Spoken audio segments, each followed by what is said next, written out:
I attempted a hardcore Nuzlocke of Pokemon Crystal version using only Poison-type Pokemon. The rules are as follows. Any Pokemon that faints is considered dead and can no longer be used. The player may only catch the first Poison wild Pokemon encountered in each area and none else. If the first wild Pokemon encountered faints or flees, there are no second chances. No items in battle or overleveling. Battles must be conducted on set mode. Only Poison Pokemon may be used. We're trying to reach 10,000 subscribers on this channel by the end of the year, so subscribe if you enjoy the video. If we hit that goal, I will be giving away a Nintendo Switch and a copy of Scarlet or Violet to one subscriber. Now for the run. Unfortunately, none of the starters we get are Poison type, but we do have access to 4 encounters before the first gym, so the run will officially start very soon. When choosing the starter, there is not a super difficult matchup for us. Obviously, Chikorita is too easy, and we will have a counter for both Cyndaquil and Totodile at some point in the run. I decided to take Cyndaquil and give our rival Totodile. After running through the beginning part of the story, we can get our encounters. I snag a Spinarak on Route 30 and name it Shazzy after a recent subscriber to the channel. Now is that time where you remember you're watching a YouTube video and you click the red button below to save you from 7 years of bad luck. To officially grab our first Poison-type Pokemon. Soon after, I get a Zubat in Dark Cave, Bellsprout on Route 31, and a Ghastly in Sprout Tower, giving us 4 Pokemon in our party. After training each of our Pokemon to level 9, it is time to head to the Flying-type gym, led by leader Falkner. Someone explain to me how this guy became a gym leader. The man has clearly never trained a day in his life. Oh, looks like I'm getting ahead of myself. I dared to overlook Birdkeeper Abe.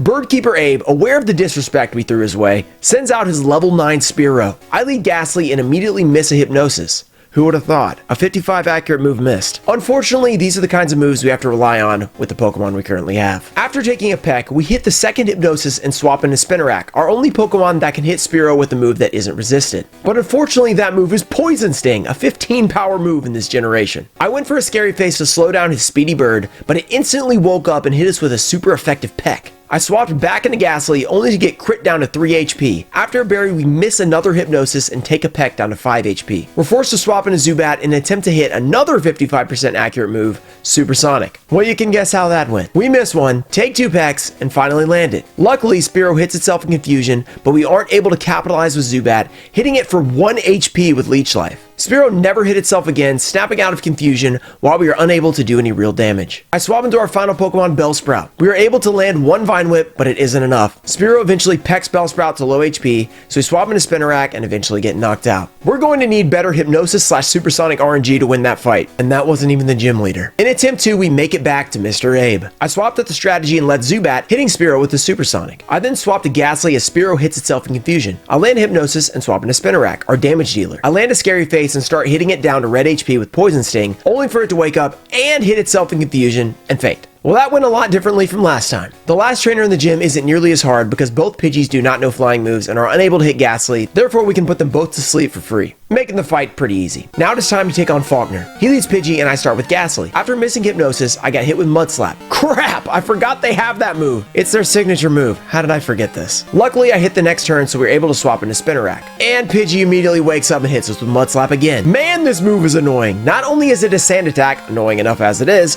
but it also does damage and is super effective to all of our Pokemon. After taking a couple more hits, I swap in Ghastly and put Pidgey back to sleep. I bring Spinarak back out to deal damage, but Pidgey wakes up again and gets us down to 9 HP before going down. Out comes Pidgeotto, and after swapping, we finally hit Hypnosis while taking tons of damage. I go into Zubat, confusing it with the Supersonic on the first try. But even with multiple hits in confusion, Zubat's Leech Life is so poor that we're unable to finish it. We have to sacrifice Spinarak in order to get Bellsprout in cleanly. We get off 2 Vine Whips, leaving it with extremely low HP, but we can no longer outspeed and end up losing our entire team. Man, that was so close. A few tweaks to the strategy and we can really improve our chances of winning. Attempt 3. We make it past Birdkeeper Abe and his ungodly Spearow, so it's time for our rematch against Falkner. This time I start with a new strategy. I lead Ghastly, but instead of going straight for Hypnosis, I swap into Zubat for free on the Mud Slap. Then Zubat lands a Supersonic, taking a Tackle in return. I swap back into Ghastly, giving Pidgey a chance to hit itself, but if it doesn't, it will be using Tackle and it won't hit Ghastly anyway. It does hit itself a couple of times as we miss Hypnosis. It finally lands a Mud Slap, so it's time to swap back into Zubat, dodge a Mud Slap, then swap again to Ghastly just to shake the -1 accuracy. It works and we land Hypnosis, finally. So at long last, we can go into Spinarak and start dealing damage. We only take a single hit from Pidgey before taking it down, leveling up all 3 Pokemon who had been in battle. I land a Scary Face after a miss to slow down Pidgeotto and have to swap into Ghastly. Eventually, we get it to sleep and swap into Zubat for confusion. Pidgeotto quickly wakes up, so I go back into Ghastly and mesmerize it to sleep again. Here Here I decide to go for a risky strategy and bring out Spinarak on 2 HP. It stays asleep for 1, 2, 3, 4, 5 turns asleep. Spinarak does it. What a clutch win. Pidgeotto is a sleepy boy.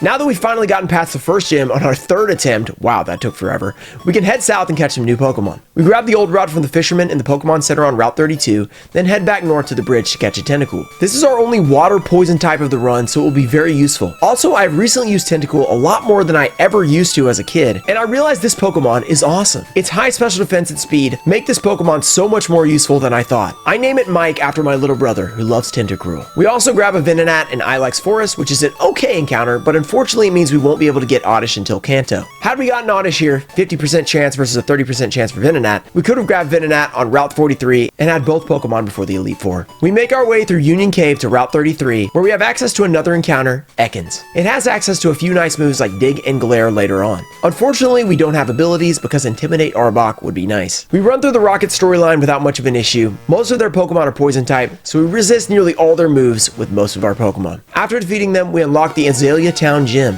Here we have to face Bugsy, the Bug-type gym leader. That seems a little, redundant? Bugsy leads with Metapod. Why this is not a fully evolved Butterfree, we will never know. And we lead Ghastly. Metapod doesn't have a move that hits us, so we're able to put it to sleep and slowly whittle it down with multiple licks. Next, he sends out Kakuna. Beedrill, where are you? It can hit us, but because we resist its poison sting, it's barely doing any damage. We whittle it down to red HP, then I swap into Zubat, so we have it ready for Scyther. Zubat quad resists Scyther's Bug-type Fury Cutter, which gives us time to set up our inaccurate Supersonic. We need to have something to break up its Fury Cutter streak because it builds power each turn it hits consecutively. We go into Ghastly, and the Supersonic doesn't help at all as we miss several Hypnosis, but we finally land one at the last second, putting Scyther to sleep. My plan was to use Curse, but Ghastly's too low on HP, forcing me to go back into Zubat and attempt to set up Supersonic again. After some misses and swapping around, we finally hit another Sonic, and then a Hypnosis with Ghastly. Then I take my opportunity to swap into Spinarak and use Scary Face, slowing the speedy Scyther down. I go into Bellsprout, and Scyther both wakes up and snaps out of confusion, hitting a critical quick attack. That's worst case scenario. Fortunately, the speed drop helped and allows Bellsprout to hit a Sleep Powder, going first. We do some damage with Wrap and Vine Whip, but Scyther refuses to go down easily, waking up and hitting us with a Fury Cutter again.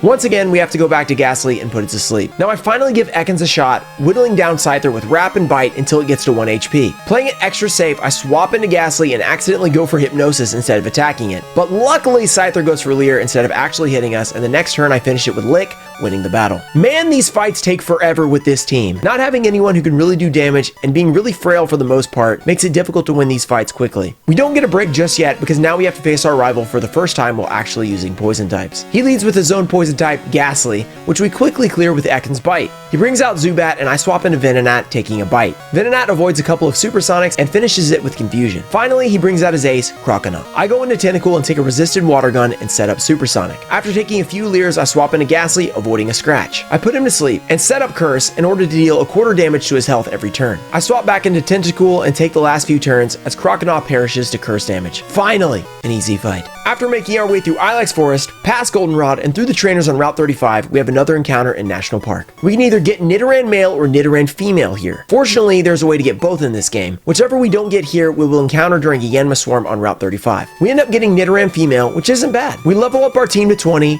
and now we face Pokemon Crystal's most dreaded gym leader, Whitney. I was feeling confident. 6 Pokemon, a newly evolved Nidorina, and a fighting type double kick. What could go wrong? I'll give you guys 3 seconds to answer that question in the comments. 1, 2, 3. Okay, here we go. Whitney leads Clefairy and we send out Ghastly. I miss Hypnosis and Clefairy Metronome rolls into Safeguard of all moves. Great! And to make things worse, I click Hypnosis again. Why did I do that? I guess I was just rushing through, I don't even know. Because it can't even hit under Safeguard. But it gets worse. Clefairy uses Mimic. Oh no! I have to swap into Nidorina, and of course, when Clefairy uses it, Hypnosis hits. This is not going well. I take a turn to try to wake up and take damage from Double Slap. Expecting another normal move, I swap into Ghastly, dodging it. The next turn, I miss Hypnosis again, and Clefairy hits Hypnosis again. This extra Hypnosis blunder is punishing me hardcore. After whiffing a couple of Metronomes, Clefairy eventually rolls into Nightshade and Confusion, nearly KOing Ghastly. I'm forced to go back to Nidorina, who won't wake up. It finally does and takes out that pesky Clefairy. This was supposed to be the easy Pokemon. Out comes the evil Milker, and we swap into Bellsprout, barely putting it to sleep before getting murdered by a vicious roll. rollout. I swap to Zubat and set up a Confuse Ray, but Miltank wakes up right away and hits a Stomp that nearly kills and flinches Nidorina simultaneously. I go back to Zubat and take massive damage from a Stomp. Then I pivot to Ghastly to avoid a Stomp, then back to Bellsprout. Rollout brings us to 2 HP and we hit a clutch Sleep Powder. Now I try Ekans and attempt to do some damage, but Headbutt barely does anything. I hit several, finally getting it to red HP, but Rollout starts building and it eventually takes out Ekans. We have nothing that outspeed this stupid cow, so we just have to hope it misses. It doesn't, taking out Nidorina, then Bellsprout, ending the Rollout turns. I go to Tentacruel and go for the kill, only for it to recover half its HP by drinking its own milk. Even hitting a Supersonic isn't enough as it heals itself and kills us with Stomp, then proceeds to wipe the rest of our team. Never underestimate Whitney's Miltank, or in this case, her Clefairy either. Our third attempt came to an abrupt halt, and a lot of it was due to me rushing through without much of a plan. We won't make that mistake again. Well, I didn't say we wouldn't lose again, because we end up wiping to Falkner on run 4 and run 5, and then we lose to a critical hit from Birdkeeper Abe Spiro on attempt 6. On attempt 7, we encounter a Zubat instead of a Spinarak as our first encounter on Route 30, which causes us to have one less encounter, forcing a reset. Attempt 8 it is. This is the run, guys. We finally make it through the first gym, but lose Spinarak to Falkner. We make our way all the way to Goldenrod in National Park, where we catch the male Nidoran this time. I'm not taking any chances with Whitney this time, so I get the Moonstone from our mom and evolve Nidorino into Nidoking. This using Double Kick should pack a much bigger punch than Nidorina did last time. But before that fight, I leisurely stroll through Goldenrod for approximately 20 minutes. Now our Pokemon should be max happiness and we can grab the return TMs. I say TMs because you can continually get this TM in the Goldenrod store from Lady on the 5th floor. You just have to show her a Pokemon with max happiness on Sunday, then change the time and talk to her again. Repeat. Return is one of the best moves in the game at 102 base power when your Pokemon are max happiness, which they will stay at in this Nuzlocke because they can't faint, or else they're unusable. Now it's time for our rematch with Whitney. I lead our newly evolved Nidoking, instantly taking out her Clefairy with Double Kick. No hypnosis for you, buddy. She sends out Miltank, stomping and flinching our Nidoking with Stomp. Oh, come on, not again. And we take it to half with Double Kick. It seems to have been a speed tie because we go first and finish it with another Double Kick. That was easier than last time. Finally, we are in unknown territory. We're finally in that portion of the game where we can evolve a lot of our puny Pokemon into really good Pokemon. We evolve Bellsprout into Weepinbell, then implement the Daylight Savings Time glitch with our mom, causing Jenna Picnicker to give us a Leaf Stone, which we use to evolve Weepinbell into Victory Bell. Then we evolve Ekans into Arbok, Zubat into Golbat, and finally, thanks to our leisurely stroll earlier, Golbat into Crobat. Oh, and speaking of our mom and glitches, we use the same glitch to get Arnie on Route 35 to call us about the Yanma Swarm I mentioned earlier in the video. Once this happens, we can get a female Nidoran, which we do.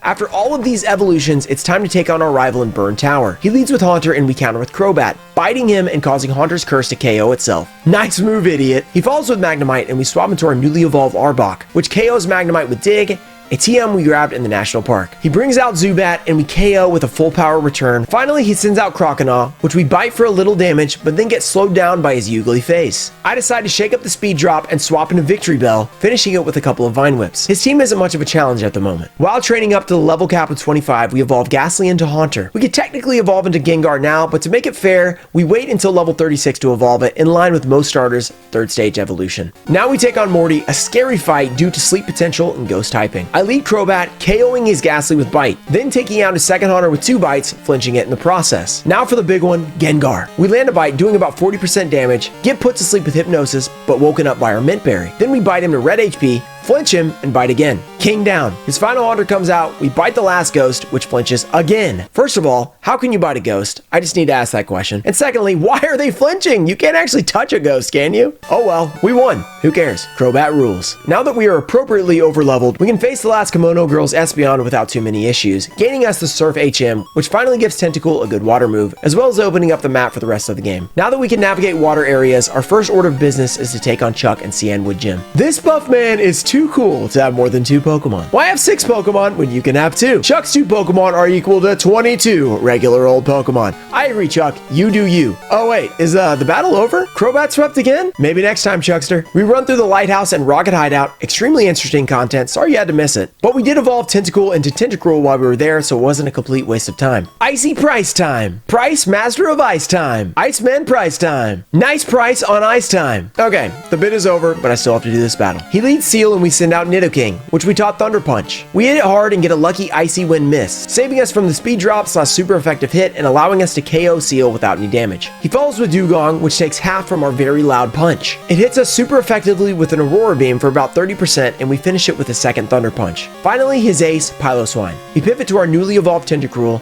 and Piloswine uses its favorite move, Mist, allowing us to one-shot it without being contested. Ice to the price ain't looking so nice. Want some advice? Okay, seriously, I'm done. We need a second Moonstone, which we can grab in the Ruins of Alph now that we have access to Surf. We can evolve Nidorina to Nidoqueen, another powerhouse Pokemon. Now we're ready for Jasmine. She has finally returned to her gym after being forced to quit her dream job of Lighthouse Keeper. Sorry, Jasmine, Nidoqueen don't got time for your hopes and dreams. She sends out Magnemite, and we vaporize it with a Fire Punch, doing the same to Steelix as it misses an Iron Tail. 75% accurate moves. Yay. I'm sure we won't need one of those later in the run. Then we put the final Magnemite out of its misery with, you guessed it, Fire Punch. The elemental punches are too good in this game, even with Pokemon who don't have great special attack. Now that the level cap has moved to 40 for Claire, we can evolve Haunter into Gengar via trade. I got out my very real link cable, plugged it into our very real Game Boy Advance system, and traded my Haunter over to our friend PKH. Traded it back, and bam, we have a Gengar. Time to crush the rest of this game. Now we have to take out the final rocket side quest at Goldenrod Tower. As previously mentioned, the poison typing is pretty bad against our entire team, and now that we have a Gengar, their exploding coughing and wheezing aren't nearly as scary as they normally are. After crushing the pseudo-director of Exploding Balls, we have to face our rival in the Goldenrod basement. He jump scares us, rambling about how cool we are, or something, and sends out Golbat. We send out the elemental punching Nidoking and take it out with a couple of Thunder Punches. He follows with Feraligatr, who is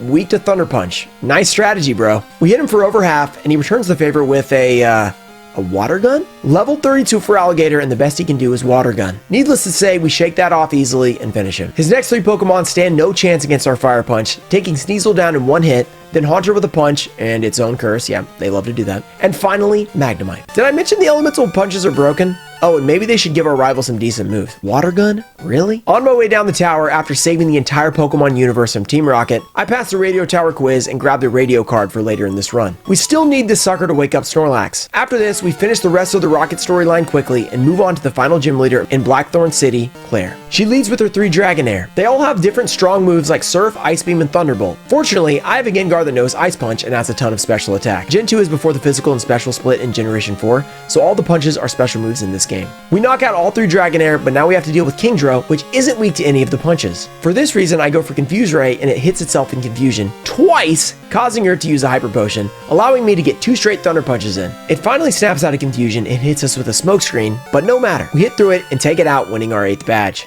That went extremely well, but even after that impressive display of clicking punch, Claire isn't impressed and won't give us our badge. We have to go to the Dragon's Den and talk to the elders. I test my aim-mashing abilities and continue to answer until we've convinced the old guy that we are trustworthy and definitely not evil Nuzlockers willing to sacrifice Pokemon left and right for the greater good of our run. And Claire finally gives us our last badge. Now we can make our way to Kanto, Victory Road, and finally the Elite Four. At the end of an oddly empty Victory Road, we get ambushed yet again by our pesky rival, who claims to have the best and strongest Pokemon. Do they still know Water Gun, bud? Because if you send out another ace using a 40 power move, I'm gonna have to dispute that statement. He starts with Sneasel this time, and we one-shot it with a Fire Punch. He follows with Kadabra, a scary Pokemon for us, but easily one-shot it with Return due to its weak physical defense. He sends out for Alligator, which we can't one-shot with Thunder Punch, and it responds with, wait for it, Water Gun. Dude! Get the Surf TM or something. This has to be a joke. We easily take it out the next turn, and he sends out his next Pokemon, Golbat, which eats a Thunder Punch and confuses us. But I prepared for this with a Bitter Berry, and I finish him off. He finally evolved his Magnemite, but it still isn't enough to withstand a Flaming Punch. And finally, he sends out his unevolved Haunter. I guess he wasn't able to use a very real and legitimate link cable to trade with his friend. Sad. And we take it out in 2 hits as it looks at us menacingly. After getting our Pokemon up to the Elite Four level cap of 47, it is time to take on one of the hardest challenges in this run, Will. Will has an entire team that knows Psychic, the strongest Psychic move in the game that hits every single one of our Pokemon super effectively. Before we step into the first member's room and start the 5 battle gauntlet, here's our team. Nidoking, Tentacruel, Gengar, Victory Bell, Crobat, and Arbok. Alright, time for Will. His Pokemon are level 40 to 42, so we have a decent level advantage. This shouldn't be too hard, right? I lead with Nidoking, punching the first Xatu for a KO. But wait, he lived on 1 HP! It counters with the Psychic, doing a massive amount of damage. This is a terrible start. Nidoking will be in crit range the rest of the fight. I take it out with another punch, and out comes Jinx. I decide to go for an Earthquake due to Jinx's tiny defense and one-shot it with the crit. I don't know for sure if that mattered or not, but we will take it. He brings out Slowbro next, and rather than risk a kill on Nidoking, I decided it's time to sack Arbok, probably our least useful Pokemon for the rest of the run. I go for Glare, hoping that it'll get the Paralysis turn, but I didn't get that lucky, and Arbok eats a super effective Psychic, going down easily. This is not going according to plan. I bring out Gengar, hitting hard with a Thunder Punch, but Slowbro survives, hitting through Paralysis and does a massive amount of damage with Psychic. This thing always uses Amnesia, but today it wants to spam Psychic. I finish it off, and Will sends out Executor, a Pokemon with a massive special attack stat, and Psychic. I go into Victory Bell and nearly get one shot by Psychic. Now we have to gamble the run on a 75% accurate Sleep Powder. Remember when I referenced this earlier? I think you know how this is going to go. Run 9, here we come. Psych!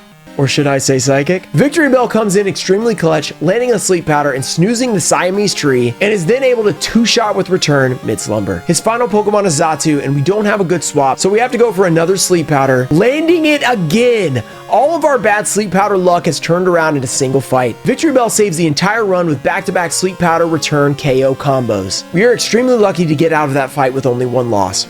R.I.P. Arbok. I promise the Dragon Den Elders will not hear about this. Next is Koga. This should be a lot easier. He leads Ariados, which we one-shot with Fire Punch. Next he sends out Venomoth, a Pokemon that knows Psychic. And our Fire Punch doesn't KO, but it simply goes for a 55% accurate Supersonic over a super effective 90 power, 100% accurate move. Thank you Gen 2 AI. Where was this last battle, Will? After finishing the Venomoth, he brings out Fortress, which if you haven't heard, Koga is extremely weak to Fire Punch. He might need to check out Pokemon Database every once in a while. His Speedy Crobat comes out with a double team. Annoying, but guess what? It doesn't matter. Like LeBron, Nidoking sees 3 rims, picks the middle one, and finishes off Crobat with another Thunder Punch. Finally, Koga sends out Muck, which we cream with a Stab, super effective Earthquake.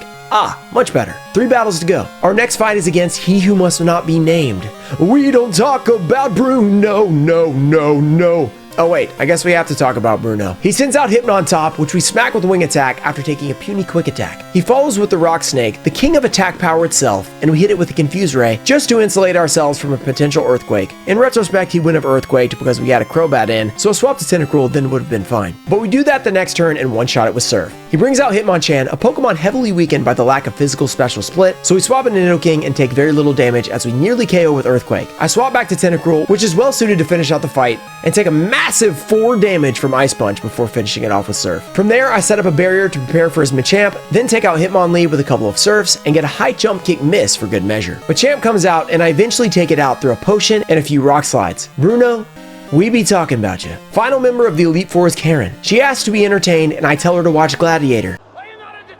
She starts with her Umbreon, possibly the most annoying Pokemon in the entire league, and I give it a taste of its own medicine with Confuse Ray from Crobat. It hits itself 3 straight times as we slowly KO it. Don't feel so good, does it, Umbreon? She brings out Gengar, and we hit it for decent damage with a bite, but it just goes for spite, and we bite it again just in time for it to KO itself with Curse. They love to do that. I guess they aren't Nuzlocking. She brings out Murkrow, and we swap into our boy Tentacruel, which easily tanks a couple of feint attacks as we KO Murkrow with Surf. She brings out Vileplume, and we swap into Crobat, who instantly gets paralyzed. He fights through, tanking a couple of Petal Dances in the process. Her final Pokemon is Houndoom, which is walled by Tentacruel, even at 60 HP. We cut it a little close though, nearly dying to Crunch, but it finishes it off with Surf. That was a little dangerous, but at the end of the day, Karens never win. Finally, we've reached Lance, the Dragon Master, the coolest cape-wearing man in all of Johto. Unfortunately, he forgot one important thing. His Pokemon suck against the elemental punches. We lead Gengar and take out Gyarados with quad-effective Thunder Punch, then do the same to his 2 Dragonites with Ice Punch. He sends out Aerodactyl, which survives a Thunder Punch on low HP, hitting for decent damage with Rock Slide. We finish it off and he brings out his Flying Lizard. Fearing potential death from a Flamethrower, I swap into Tentacruel, which takes more damage than expected due to a crit, but it's able to return the favor with a critical Surf of its own, KOing Charizard. Finally, his ace Pokemon, the level 50 Dragonite. I go for a return with Tentacruel, doing about a quarter as he sets up Safeguard. I return again, bringing him to half, and he starts outraging, dropping me to less than half and potential crit range. I go into Crobat, taking almost half from outrage, then stupidly forgetting about Safeguard, go for Confuse Ray, completely wasting my turn and putting Crobat in danger of dying to a critical hit. Fortunately, we survive on low HP, and here's where I found out that Safeguard also prevents confusion from outrage fatigue. I swap into Nidoking, taking another outrage, and then outspeed to kill with Ice Punch. I made that way closer than it needed to be. Cool Cape Guy is down, and we've officially beaten the first half of the game. But don't worry, we still have Kanto and the biggest challenge in the game, Trainer Red. Now is a good time to remind you to subscribe to the channel for more runs, because if you don't, there will be 7 years of winter. And I'm not talking about Christmas winter, there won't be extra gifts. I'm talking about cold, cold, I'm talking about snow. I'm talking about the sucky stuff. Okay, you might like snow, so maybe no snow if you like snow. If you don't like snow, then snow for you. After getting the SS Aqua ticket from Professor Elm and making our way to Kanto, doing the tedious Kanto storyline, we can finally start fighting the 8 gym leaders. Because Kanto's gym leaders have level caps under that of the Elite Four, the level cap is set to Blue's ace Pokemon, which is 58. Usually making the rest of the gym leaders here pretty trivial, but things can easily go wrong in a mono-type run. We start with Surge, who has never lost on the battlefield. Fortunately for us, this appears to be a small office space, so I think we will be fine. After threatening to zap us like his enemies in war, he sends out Raichu, who hits our Nidoking with a quick attack right before we quickly return the favor and KO him with Earthquake. He follows with Electabuzz, who meets the same fate. He then sends out Electrode, so I swap into Gengar to avoid any explosion shenanigans. He decides to set up a double team instead, which may be equally as annoying. I go for a few fire punches, finally taking it out without any damage. He goes into Magneton, so we swap into Nidoking and remind it that this is Gen 2 and it does not yet have Levitate. His final Pokemon is Electrode, and it meets the same fate as his predecessor, falling to Gengar's Fire Punch. 1 Kanto badge down, 7 to go. Our next challenge is Erica, the Grass Gym Leader. She leads with Tangela, and we nearly one-shot it with a wing attack from Crobat, but it simply uses a 15 base power bind, dealing a whopping 8 damage. After finishing it off, we do in fact one-shot her next Pokemon, Jumpluff. Then she goes into Bellossom, which decides to work on his tan as we take it out. Finally, Victory Bell, the same Pokemon which saved our run, dies to a one-hit wing attack. Oops, did I call this a challenge? Now we take on Janine, the most insane, epic, powerful, definitely not underleveled gym leader. She leads with Crobat, and we send out Victory Bell, who isn't even fully healed. I clearly was not worried about this gym at all. After taking a Screech, we swap into Gengar and finish it with Thunder Punch. We follow that by knocking out Ariados, Venomoth, and her 2 Weezing in quick succession. Your team is awesome, Janine. We move on to Brock, a self-proclaimed expert in Rock-type Pokemon. We're leading our favorite Pokemon Tentacruel, one-shotting Graveler and Rhyhorn with Surf, then 2-shotting both Ammonite and Kabutops as well. Finally, he sends out his ace Onix, which meets the fate of every Onix, death by water. Now we go into one of the weirdest fights I've ever had in a Gen 2 game, and of course it involves Misty. She leads with a Golduck that knows Psychic, but fortunately our significantly higher level Gengar is able to one-shot with Thunder Punch. She follows with Quagsire, another Pokemon that can do a ton of damage to us with Earthquake. I swap into Crobat for the free Earthquake dodge, then start smacking it with our wings, but not before it can set up Rain Dance. She brings out Lapras, and this is where things start to get weird. I go into Tentacruel and take a sliver of damage from Blizzard, only to get frozen on the first try. In Gen 2, you can't unfreeze unless they hit us with a fire move, so we're kinda stuck. This is awesome. Our best Pokemon against Lapras is Frozen Solid. I decide to stay in and wait out the rain, scared of the rain-boosted water attacks on my other Pokemon, only for her to go for Perish Song, essentially putting a clock on her Lapras without me having to raise a frozen finger. At this point, I decide to stay in until Perish count 1 and swap into Gengar. But she swaps as well, sending out Starmie, which for some reason does not know Psychic, thank goodness. So I go for a Thunder Punch without having to fear Psychic, and she swaps again? I literally cannot remember the last time I saw Gen 2 AI swap out. The Perish Song one makes some sense, but I still can't figure out why she swapped back into Lapras. This makes the rest of the fight easy, 2-shotting the Lapras for free and finishing the Starmie off in one hit. What a freaking weird fight. We follow that insanity with someone just as insane, Blaine. However, his Pokemon are not quite as insane. I one-shot his Magcargo, swap into Nidoking for the Magmar, fearing a Thunder Punch, but it just sets up Sunny Day as I one-shot it with Earthquake. Finally, he sends out his last Pokemon, Rapidash. Worried about Sun-boosted Fire Blast, I go into Tentacruel, only for him to do a measly 24 damage with Fury Attack, allowing me to surf him twice as he misses yet another Fury Attack. Blaine, Blaine, Blaine. I think the heat might be getting to you in this volcano. Our last leader before Blue is Sabrina, one which I've been putting off due to our overwhelming weakness to Psychic. You remember how Will went. She leads Espeon, and Gengar hits with our newly taught Shadow Ball, KOing it. And then it does the same thing to Mr. Mime. And again Alakazam. I guess a few levels and a physical stab, super effective move will do that. Huh. 2 trainers left to beat the Nuzlocke. Blue, it is your turn. Our first real challenge since the Elite Four, the level 58 level cap, will finally have us on an even playing field. He leads Pidgeot, which we Thunder Punch to 1 HP, only to get Whirlwinded into Nidoking, who finishes it off. He follows with Alakazam, who we thankfully one-shot with Earthquake. A Psychic from that thing would have been devastating. He leads his Gyarados to the slaughter, allowing it to be Thunder Punched to Oblivion. His Rhydon comes out, so I pivot to Crobat to dodge his predictable Earthquake, then go into Tentacruel as he sets up Sandstorm. I take it out with an Earthquake, and he brings in Executor. Fortunately for us, this Executor does not know Psychic, so we can swap into Crobat safely as he sets up Sunny Day. Crobat confuses it, and it hits itself. Fearing Arcanine in the Strong Sun, I go for a return to avoid killing the Executor and take a crit Solar Beam. I then use Confuse Ray to continue stalling and take another crit Solar Beam. No problem, another crit won't kill us, so we can stall one more turn. He goes for a full restore, so our stalling Confuse Ray actually hits this time and the sunlight fades. I need to take this thing out before it sets it up again. I go for Wing Attack, taking it to half again, but Executor doesn't set up Sunny Day. It fights through confusion, hitting a 75% accurate Egg Bomb that critical hits again for the 3rd straight time, KOing Crobat. Wow, talk about unlucky. I could have taken this out, but I completely forgot about Egg Bong potentially doing more damage than Solar Beam, and who would have expected a third straight crit? Sad. From here I go into Tentacruel, hitting it with Return as he uses a full restore. I swap into Nidoking and he takes in Sunlight as I finish it with Fire Punch. Finally he brings out his Ace Arcanine, which quickly goes down to Earthquake. Ugh, losing Crobat sucks. Fortunately we just have one more fight. I hope we didn't miss him too much. Now for the pinnacle of the game, Trainer Red. His Pokemon reach all the way up to level 81, but due to stat experience our level cap is 75. Let's see if we can take him down and finish the poison only run. After disturbing him from his peaceful meditation, he gives us his peace of mind. He then sends out his classic Pikachu at level 81. I lead Nidoking, which predictably one-shots his grounded Pikachu with Earthquake. He follows with his scariest Pokemon, Espeon, which easily goes down to a second Earthquake. Now for his Snorlax, so we swap into Gengar, a Pokemon he literally cannot hit. But I overlooked something. Snorlax maxes out his defense, and we only know special attacking moves. I keep it confused, but with the rest, he keeps healing the status as well as his HP bar. I start getting worried that he's going to run out of moves and start struggling, which can hit Ghost in this generation. Finally, after a long time, I get the freeze from an Ice Punch, and am able to safely swap into Nidoking, because you can't unthaw without a fire move, and take it out with a physical Earthquake. Even when it can't hit you, Snorlax is a massive pain. Red then sends out Blastoise. I wonder if this one knows Water Gun. And Nidoking two-shots it with Thunder Punch, while Blastoise is content to simply make it rain. His next Pokemon, Venusaur, tanks an Ice Punch and does the opposite, stopping the rain and setting up Strong Sun as we take it out. Venusaur is a beach boy, Blastoise a club boy. His last Pokemon is Charizard, which can be formidable in the sun. We hit it for over half with Thunder Punch,